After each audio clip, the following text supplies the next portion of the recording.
Now let's see if we can take what we've been doing here and do something really charming. This will be the last exercise for today. And how would you like to take these things? Let's put it this way. Do you ever get bored? Anyone ever get bored? No? Good for you. Have you ever had a moment in your life when you absolutely knew something great's going to happen? For example, you're waiting, it's like the day of a hot date you're going to get, and you just know it's going to be good.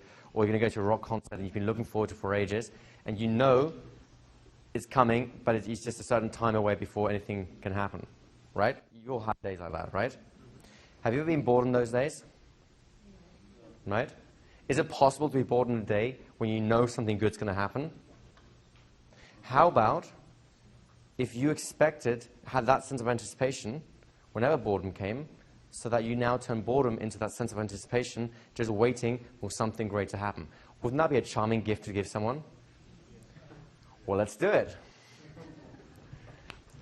It's really simple, given all that you've done. So, number one, induce trance, and by that I mean, of course, include the full boilerplates, because you always do boilerplates. It's your foundation to make sure everything's safe. That means voice goes with you, sounds around you, safety, right? Number two, we get the positive emotion. Again, this is no-brainer. You've done this several times now. And from those things, I want you to bounce back, say 2 to 3 times. And I'm not too fussed about what age range you go to. You can go back to, the magic ages 2 to 8 or 0 to 8. You can go a little bit beyond that. But keep it in single figures if you can. I mean, even if it's teenagers, I actually don't mind. But keep it relatively young and let them decide where they end up. I'm not too fussed about this, right?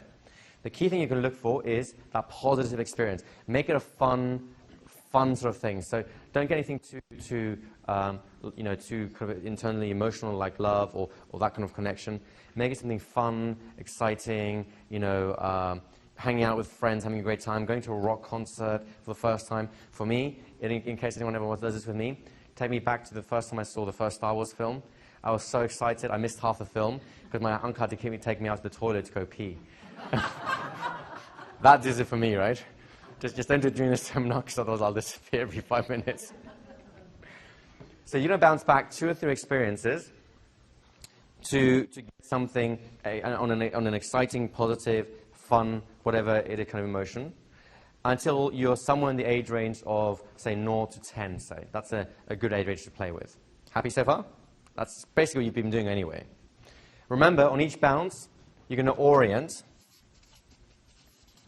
You're going to orient them on each bounce back. That creates a nice contextual cue, makes the experience more real at each stage. So by the time they get to the point they want to go, it's more real than when you started, right? So now you're back there, and they're having the time of their life. Let them enjoy it. Why not? Now comes the important bit. Now comes the interesting thing. You're going to maintain that event, kind of like frozen time for a moment, and you're going to invite the person, or suggest the person, that they return as an adult, so your current age, observing that younger child, that younger version of them, having this great time, right? So now you have an adult observing that positive experience, and you get to have a chat to them about it. How do you feel about having had such a cool experience? Wasn't it wonderful? Did you enjoy it? And just a little chat about it, right? Now you'll have much more of what we talked about before, which is you can have someone talking about an experience they had, because it's no longer a regression, right? At this point, you're talking about the experience. Now, this is where it gets really groovy. Let me give you a little bit of theory, if I may. You have a good experience. It has a lot of energy in it, right? But the energy goes somewhere, and usually it just peters away until it's gone. Now, what if you took a moment where the energy wasn't and looped it back in so that this creates the context to expect more of that. And as soon as it ends, it starts to loop all over again. Where would the energy go then? It feeds back on itself, keeps growing. It becomes a self-sustaining cycle. Do you see what I mean by this? Well, okay. You have an exciting moment, right? Lots of energy in it. Typically what happens, you have a moment, the time passes, moment fades, energy fades, you're back to normal, and hey, it's a highlight, but that's it. Now, what if instead of it fading away into memory, you capture a moment within it when you're still buzzing with that enthusiasm, excitement, wherever it is, and you looped it back to the beginning, so the ending starts the whole chain off again in your mind. You now create a cycle, like a little machine, that keeps that fun vibe going over and over and over again. See how that works? It's like, in physics, there's something called the perpetual mobile, which is a machine that goes on forever. Can't exist in the real world because of something called friction, but in your mind, it can. Right? Provided you keep eating and breathing and drinking water. So, what we're going to do is we're going to set this kind of thing up. You've had the experience, because they're there now, they've had the experience. You now have the adult looking at this experience saying, hey, that's pretty good. You're now going to ask them,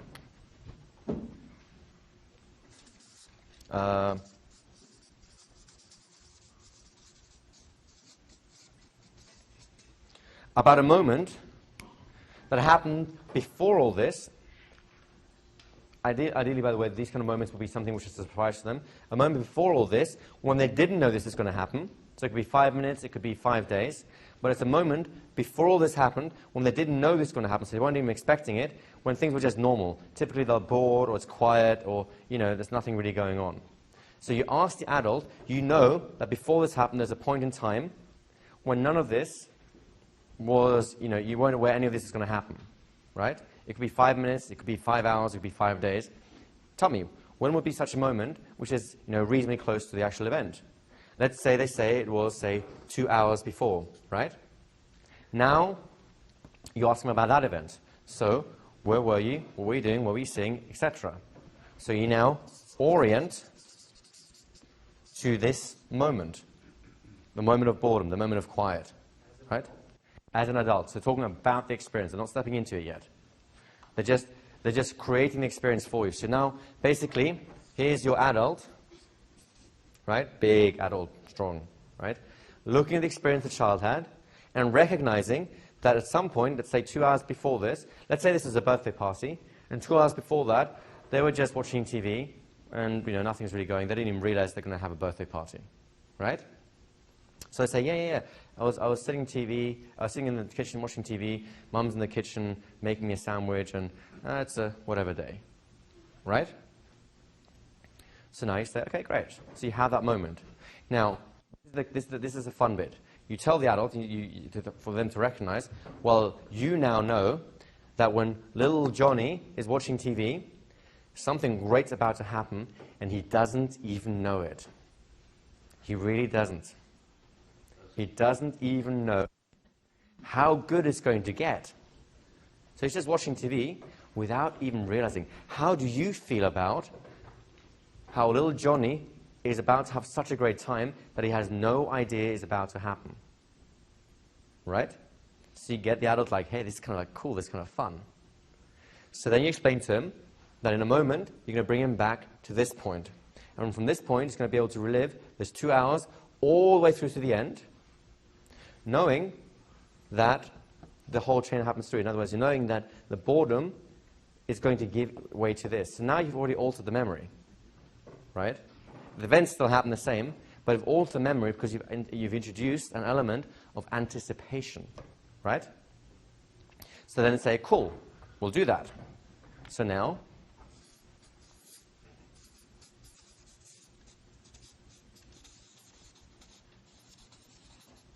you step in and you run the chain. So now, adult John steps into little Johnny and has the experience all the way from watching TV all the way to the end of going to the birthday party and having the time of his life. At the end of which, you bring him back to adult Johnny and ask him, how was that? Did you enjoy that? Sure. Did you realize that, when you are feeling bored or quiet, that a moment of excitement or wonder was just around the corner? No, he really didn't. But you get to enjoy because now you know, right? And then you get to add some implication, which is, now that you know, and he knows because you both experienced it, if you go back and do it again, I wonder how much more fun this can be. Do you see where we're heading with this? So now the adult gets all excited and goes, actually, that'd be kind of cool, right? So now the anticipation is there. Now he gets to tell the young man in here, hey, guess what? Something really cool is about to happen, and you don't even know it. You really, really don't. Okay? So he then chats to little Johnny and tells little Johnny what's going to happen. And you can actually do that. You can do that at this step out of mind, or you can do that at this step out of mind. We'll call this the coaching chat. He's going to coach little Johnny to realize that something amazing is about to happen until little Johnny is glowing with excitement, right? When little Johnny is glowing with excitement, guess what you do? Exactly. You step in and run the chain again. Only this time, boredom no longer exists. Now he's just excited because he's just happy to be there, right? So he runs the whole chain, and from anticipation all the way to fulfillment, steps back out. You tell him, how was that? Great, let's do it again. Well, okay. Steps inside, runs the chain. At the end, step back out. You look it down and say, how was that? How did Johnny enjoy that? Even better. This got better because he was anticipating it so much. He just had such a great time. Do you want to do it again? Well, why not? Step inside, do the whole thing again, bring him out. You do that 2 or 3 times, you'll see them pretty much buzzing at this point. Now, all that you do is remind adult Johnny to remind little Johnny that he can have this any time, because he didn't know then just how good a time was waiting around the corner. And you'll never know just how good a time is waiting for you just around your corner. So when that happens, little adult Johnny can chat to little Johnny, tell him how proud he is of all this excitement and this fun he's going to have in his life. Give him a big hug, integrate him, bring him inside himself. And now he's going to grow up with little Johnny. Whenever he hits a moment of boredom of TV or something where there's just nothing really going on, this time, little Johnny's going to know. He's going to know it's not going to be, maybe it's not today, maybe it's not tomorrow, maybe it's not next week, but at some point, this is going to happen all over again. It's happened once already, and it's going to keep happening. So now he's going to grow up and finding all those moments of quiet or boredom as he grows up into adulthood. And those moments of boredom suddenly become these wonderful things of anticipating something even better happening. So whether you're having a great time or just having a quiet and anticipating a great time, you get to enjoy either. Does that make sense to you guys? So as he's growing up, he's come back to normal, and you say, well done. You bring him back to the present with this as a resource, this sense of, wonder's about to happen, job is good. Does that kind of make sense? It gets a little bit involved in the middle, but really, all you're doing is building this little loop. That's all that you're looking for. And you're just using your metaphors, your coaching skills, your reframes, etc., to get this to run smoothly. You had a question over there? Can we have a microphone?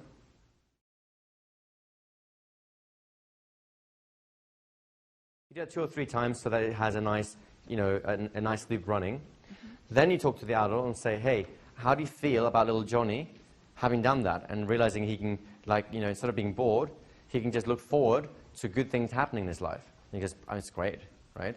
So go ahead and tell little Johnny how proud you are that he's made that learning or that lesson. Now give him a big hug. That's what you do with kids, right? I mean, you don't eat them.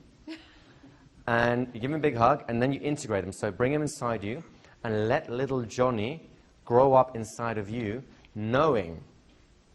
really knowing, that a wonderful experience is always waiting for him just around the corner. And then you just throw in some, growing up language, 8, 9, 10, growing up with those experiences, the enthusiasm and wonder, growing throughout his life. 12, 13, as a teenage Johnny, and all those moments when he didn't quite trust himself, didn't quite know, but really deep down inside he knows that something wonderful is just waiting around the corner. 14, 15, proving it to himself time and time again, 18, 19, 20, and all those wonderful moments that cascade from that early decision to realize that wonder is just around the corner. And you bring them all the way like that, all the way back to the present time, until they're back here in the chair sitting with you, glowing like a light bulb. And then you just say, in your own time, enjoying that experience, that's right. enjoying that experience.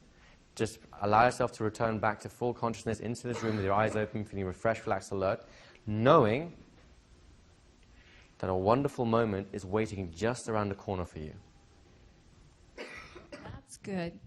That's really good. Thank you very much. It's a little gift you get to give each other. Who was first? Let's go here first, and we'll come over here in a second. Go ahead. So basically, Igor, in this little loop, we're doing what we did last time. We're like, it's kind of like we're recreating an anticipation builder type experience. Exactly. Again, and then we're taking it back, and then we're taking it back. Then after we do that, we intensify it, and then we reintegrate the little excited person with the adult person by like having them embrace them and bring them inside, and some type of reintegration, right? Exactly. And then we instead So of bringing them out, though, we say we like regrow them back up again. Exactly, with a new resource. And you don't do this chain on each step of the regressions. You only do it on the final step. That's where the work gets done. But as you're growing them back up, you can make references to the other things that you passed along the way, because you'll know about them now, right?